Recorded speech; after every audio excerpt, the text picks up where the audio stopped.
She satisfied a man out of a medical clinic because his clothes smelled like engine grease. She mocked him in front of every patient in that waiting room.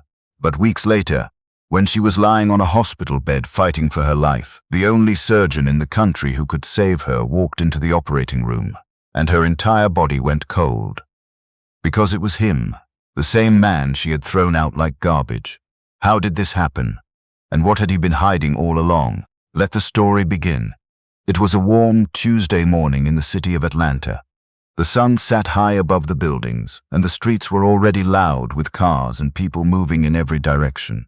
On Peachtree Road, tucked between a barber shop and a dry cleaner, there was a small medical clinic called Horizon Health Center. It was not the biggest clinic in the city, but it stayed busy. People from the neighborhood came there for checkups, prescriptions, and minor treatments. The waiting room always had someone sitting in it. Behind the front desk sat a young woman named Jolene. She was 27 years old, with sharp eyes and a face that rarely smiled. She had been working at the clinic for about 2 years as the front desk receptionist. She answered phones, checked patients in, and managed the appointment book. But the way Jolene carried herself, you would think she owned the place. She spoke to patients like she was doing them a favor. She looked at people from head to toe before deciding how to treat them.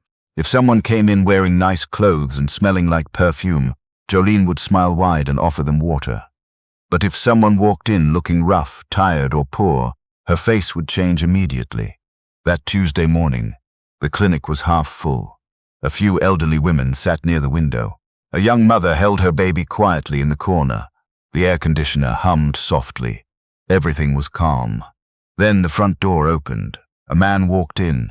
He was tall, broad-shouldered, and looked like he had come straight from underneath a car. His dark blue coveralls were stained with motor oil and grease. His hands were rough and dirty. His boots left faint marks on the floor. Sweat sat on his forehead, and his shirt underneath the coveralls had turned dark from the heat outside. His name was Hakim. He stepped inside slowly and looked around the waiting room. He was not familiar with the place. He walked toward the front desk and stood there politely. "Good morning," he said. His voice was calm. "I'd like to see a doctor, please. I've been having some pain in my chest for the past few days." Jolene looked up from her computer screen. The moment her eyes landed on him, her entire expression changed. She looked at his stained coveralls. She looked at his dirty hands. She looked at the grease marks near his collar. Then she leaned back in her chair and folded her arms. "Sir," she said slowly, her voice already sharp, "this is a medical clinic, not a garage. You can't just walk in here looking like that." Hakim blinked. He did not expect that. "I'm sorry," he said quietly. Jolene raised her voice a little. "Look at you. You're dripping oil on our floor. You smell like a mechanic's rag. Do you even have insurance? Do you have an appointment?" Several patients in the waiting room turned their heads. The elderly women near the window looked over. The young mother shifted her baby and stared. Hakim stayed calm. "I don't have an appointment," he said, "but I was hoping I could see someone today. The pain has been getting worse." Jolene let out a short laugh. Not a kind one. "You don't have an appointment, and you show up looking like you crawled out from under a truck. This isn't a walk-in shelter. Go clean yourself up first, and maybe then we'll talk." The waiting room became very quiet. Everyone was watching now. Hakim stood there, his hands at his sides. The shame pressed against his chest, heavier than the pain he had come in for. He opened his mouth to speak again, but Jolene cut him off. "Sir, I'm going to need you to leave. You're making our patients uncomfortable." She pointed toward the door. For a moment, nobody moved. Then from the hallway behind the waiting room, a voice spoke. "What's going on out here?" A young woman stepped into view. She wore light blue scrubs and had a stethoscope draped around her neck. Her name was Willa. She was 29 years old, a registered nurse who had been working at Horizon Health Center for 3 years. She was the kind of person who treated everyone the same, no matter what they looked like or where they came from. Willa looked at the scene. She saw Hakim standing in front of the desk, his face tight with embarrassment. She saw Jolene sitting behind the desk with her arms crossed. She saw the patient staring. "Jolene," Willa said firmly. "What happened?" Jolene waved her hand. "This man came in with no appointment, no nothing. Look at him, he's filthy. I told him to come back when he's presentable. Willa looked at Hakeem. She saw the grease on his clothes. She saw the sweat on his forehead. But she also saw the way he held his left hand slightly against his chest. "Sir," she said gently, "are you in pain?" Hakeem looked at her. Something in her tone made the tightness in his throat loosen just a little. "Yes," he said, "chest pains. For about a week now." Willa's face became serious immediately. "Come with me," she said. She turned to Jolene. "I'm taking him to room 3. Jolene's eyes went wide. "Willa, he doesn't even have. He has chest pains, Jolene." Willa's voice was firm. "We don't turn away someone with chest pains." Without waiting for a response, Willa led Hakeem down the hallway. Behind them, the waiting room slowly returned to its whispers. But several patients shook their heads quietly. One elderly woman muttered under her breath, "That girl at the front desk has no business working with people." In room 3, Willa checked Hakeem's blood pressure and heart rate. She asked him questions calmly and carefully. She treated him like any other patient, with respect. When the doctor finally came in, Hakeem was already more relaxed. The examination went smoothly. The doctor told him the pain was likely stress-related and prescribed some medication, but advised him to follow up with a cardiologist if it continued. As Hakeem prepared to leave, he stopped at the door of the exam room. He turned to Willa. "Thank you," he said. "I mean it. What you did out there meant a lot." Willa smiled. "You don't need to thank me. That's what we're supposed to do." Hakeem looked at her for a moment longer. Then he nodded and walked out. When he passed the front desk, Jolene did not look up. She kept her eyes on her screen, pretending he did not exist. Hakeem stepped outside into the Atlanta heat. He stood on the sidewalk for a few seconds, looking back at the clinic door. His face was unreadable. Then he turned and walked away. What Jolene did not know, what nobody inside that clinic knew, was that the man she had just humiliated and thrown out of her waiting room was not an ordinary mechanic. And the truth about who he really was would soon change everything. Days passed. Life at the clinic continued as usual. Jolene kept answering phones, checking people in and judging patients by how they looked. Willa kept doing her job quietly and kindly, but something small started to shift. About a week after the incident, Hakeem showed up near the clinic again, not inside. He was standing across the street near a parked truck, drinking water. He saw Willa walking out after her shift. She noticed him and stopped. "Hey," she said, surprised. "The man from last week. How are you feeling?" Hakeem smiled. "Better," he said. "The medication helped. I just wanted to say thank you again." They talked for a few minutes on the sidewalk. It was simple. How's work? How's the heat today? Nothing deep, but it was warm, easy. Like two people who had known each other longer than they actually had. Over the next few weeks, it happened again and again. Sometimes, Hakeem would be nearby when Willa finished her shift. Sometimes they would walk to the corner store together and buy cold drinks. One evening, he brought her food from a Jamaican spot down the road. They sat on a bench outside the clinic and ate together while the sun went down. Willa told him about her life. She had moved to Atlanta from a small town in Alabama. Her mother, Mama Ruth, still lived there. Willa sent money home every month. She worked double shifts sometimes, just to keep up. She was tired, but she never complained. She loved helping people. Hakeem listened to every word. He asked questions. He remembered details. He never rushed her. But when Willa asked about his life, Hakeem kept things short. He said he worked in construction and engineering, that he had been in the field for years, that he liked building things with his hands. He never went deeper than that. Willa did not push. One afternoon, Jolene saw them together outside the clinic. She was leaving work and spotted Willa laughing with Hakeem by the bench. Jolene stopped. Her face tightened. When Willa came home that night, Jolene was waiting. They were roommates. They had been sharing an apartment since Willa first moved to Atlanta. Jolene had needed someone to split rent with, and Willa had needed a place. It was convenient, not close. "So you're really hanging out with that greasy mechanic now?" Jolene said her bag down. "His name is Hakeem, and he's a good person." Jolene laughed. "A good person? Willa, the man can barely afford to dress himself. What are you doing?" Willa looked at her. "He treats me with respect. That's more than enough." Jolene shook her head. "You always settle for less. That's your problem. I would never let a man like that get close to me." Not in a million years. Willa said nothing more. She walked into her room and closed the door. But Jolene's words stayed in the air, the way words like that always do. Months passed. Hakeem and Willa grew closer. He would pick her up after work sometimes. They would go to small restaurants, take walks through Piedmont Park, sit and talk until the streetlights came on.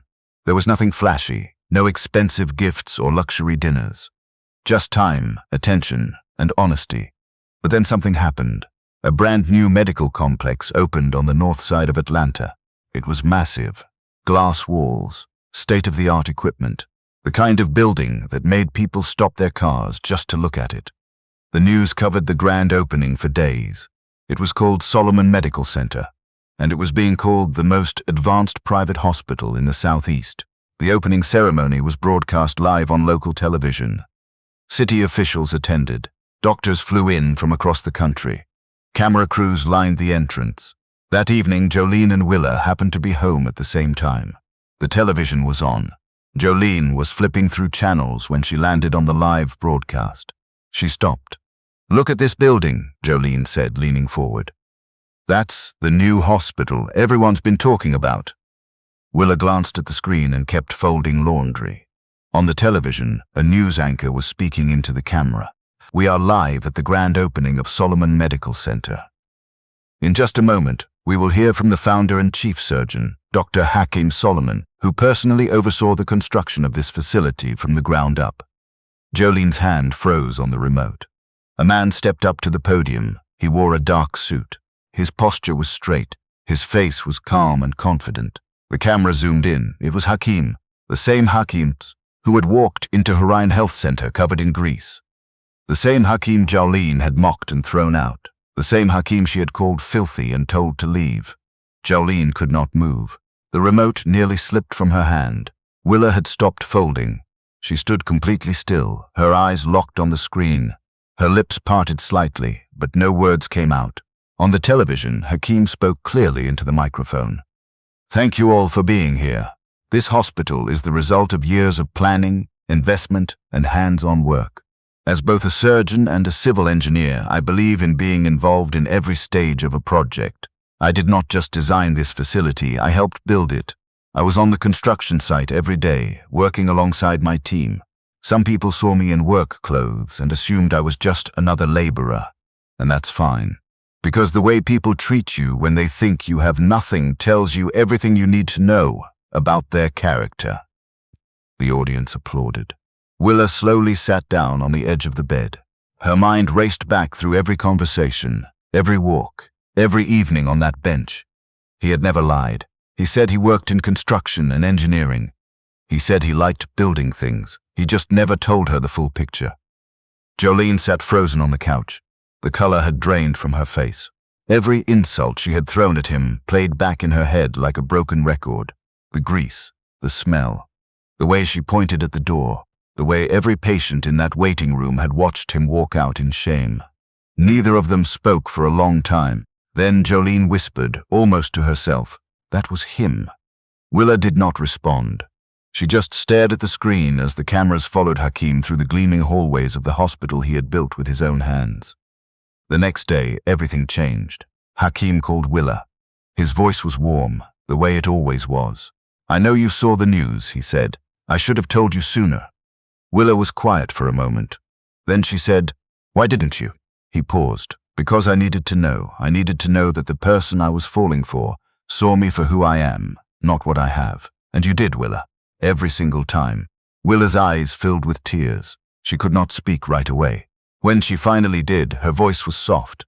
"I saw a good man, that's all I ever saw." That evening, Hakeem came to pick her up. But this time he did not come in his usual truck. A black sedan pulled up outside the apartment. A driver opened the door. Hakeem stepped out wearing a clean white shirt and slacks. Willa came outside. She looked at the car, then at him. Hakeem smiled. "Let me take you somewhere tonight." Before they could leave, the apartment door swung open behind them. Jolene stood there. Her face had completely changed. The arrogance was gone. Her voice was sweet now, almost too sweet. "Hakeem," she said quickly. "Good evening. I just want to say I'm so sorry for how I treated you before. I didn't know who you were. Please forgive me." Hakim looked at her calmly.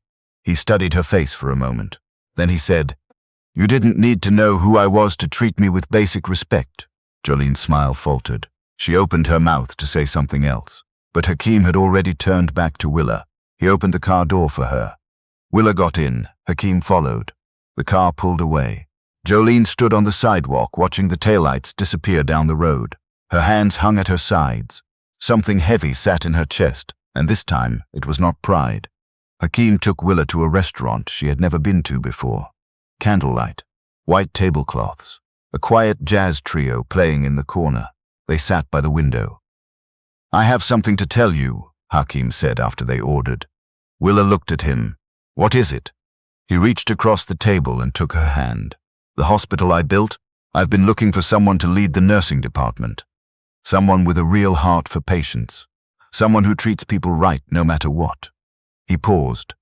"I want that person to be you." Willa stared at him. "Me? You," he said. "I've watched how you work. I've seen how you treat people.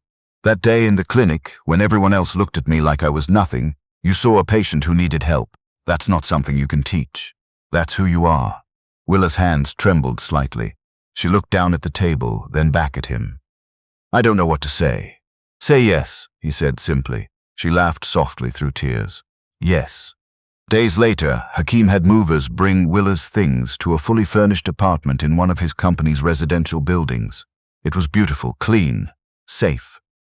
When Willa walked through the door for the first time, she covered her mouth with both hands. "This is too much," she whispered.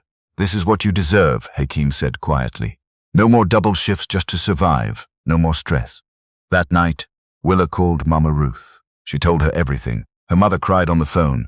"Baby," Mama Ruth said through tears, "God sees a kind heart. He always does." Meanwhile, back at the old apartment, Jolene sat alone. The second bedroom was empty now. Willa's things were gone. The apartment felt larger and colder. Jolene sat on the couch with the television off, staring at nothing. She picked up her phone and scrolled through the news coverage of Solomon Medical Center. Every article had Hakim's face. Every headline praised his vision, his hands-on approach, his character, and in every photo, his eyes looked exactly the same as the day he stood in front of her desk covered in grease, asking politely for help. Something inside Jolene cracked. Not just regret for missing an opportunity. Something deeper. The realization that she had become someone ugly, and she had done it to herself, one judgment at a time. But the story was not over yet. 2 months later, Jolene collapsed at work. She fell right behind the front desk at Horizon Health Center. Her co-workers rushed to her side. An ambulance was called. She was taken to the nearest hospital. After hours of testing, the doctors found something serious. A rare heart condition that required emergency surgery. The kind of surgery only a handful of surgeons in the country could perform. And the closest one was at Solomon Medical Center.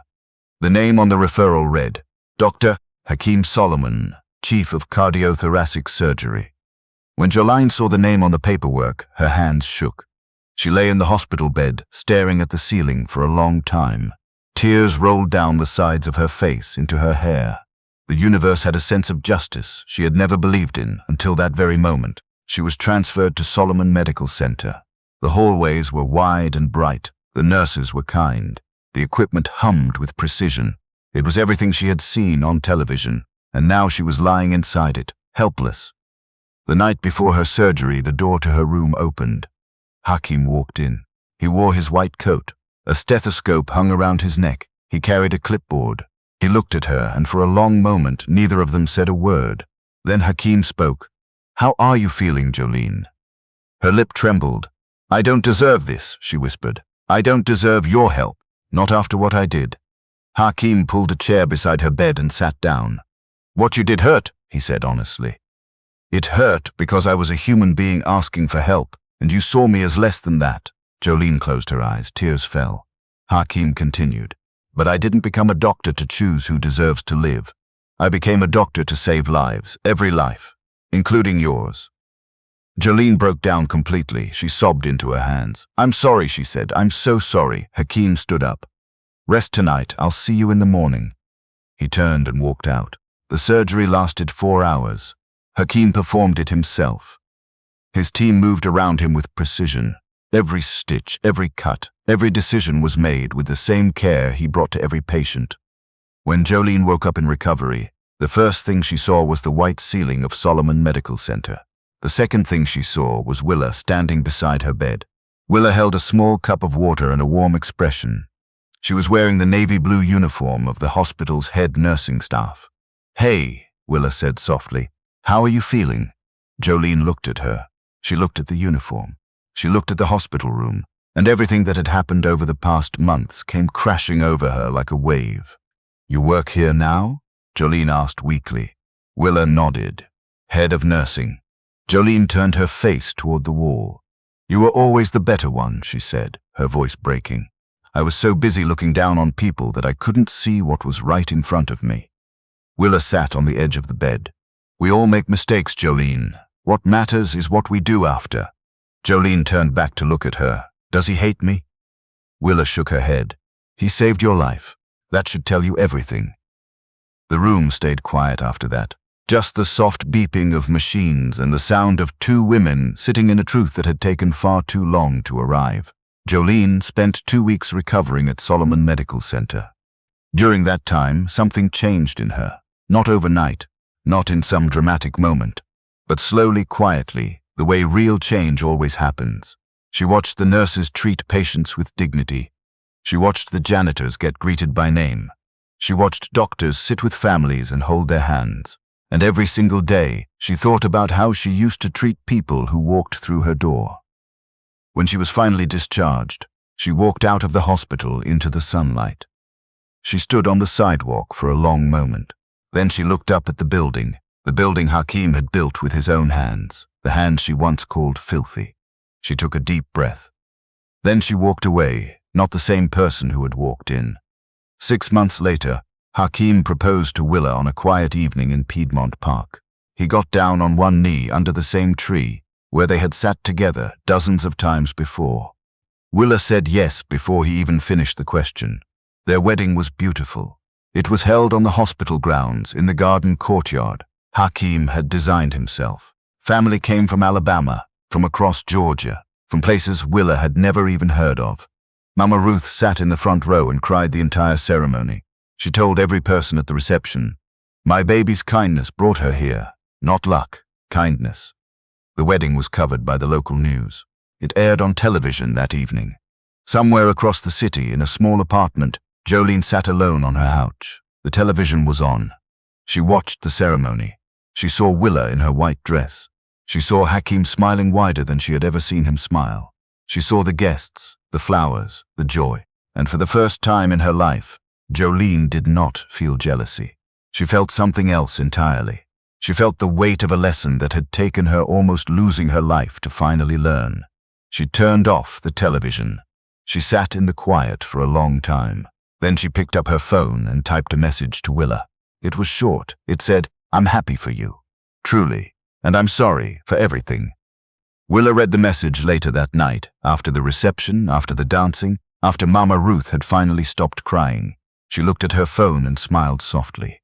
She did not reply right away, but she saved the message, because some words take a long time to mean something, and forgiveness, real forgiveness, is not something you rush.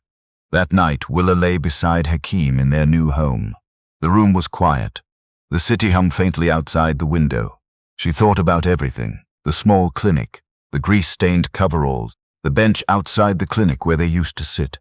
The way he had looked at her that first day and said, "Thank you, I mean it." She turned to him. "Hakim, thank you for seeing me, too." He smiled in the dark. "I saw you the moment you walked into that room and treated me like a human being. That was all it took."